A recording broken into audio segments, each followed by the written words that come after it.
Hani kuyovim 4 metr atlas olib keldi. Mana ko'ng olib keladi. Hadi xotinlar bilan gap o'ynardingiz a? Qattiq qilardinglar?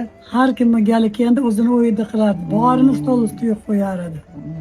Kulib, g'iybat hech qanaqa gap yo'q, просто kulib. Mabodo men kechga qolsam yo bormasam, sen kelmading, gap deb bo'lmadi. Shunaqa deyishardi. Kuldirardingiz hammani. Ko'p g'iybat qilmaylardi, mana magnitofonni kassetali magnitofonni qo'yib o'ynaylar. O'yda hammani o'yida o'ziga yarasha g'idisi bor. Bunaqa olib kelmaylar o'ydigan narsa, maqtamaylar. Mana kuyovim 4 metr atlas olib keldi.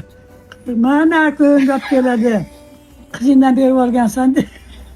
Bir kuni mahallada xotin aytganki, Ra'no, gapga nima ovqat qilasan deganda nima dedingiz o'shanda? Moshxo'rda qilaman birinchisiga. Ikkinchisi moshkichiri bo'ladi. Qo'ltib qaynatsa moshkichiri bo'ladi.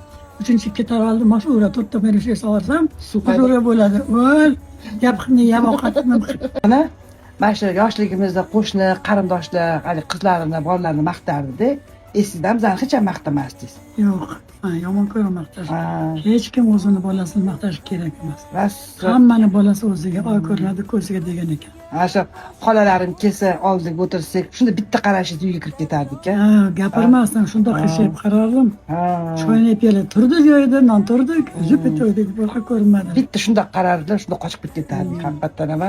Lekin hech kimga maqtamagansiz, siz jahlim chiqardi opam rahmatli bilan. Nimaga maqtamasdingiz? Bilmayman, shu odat bo'lganda.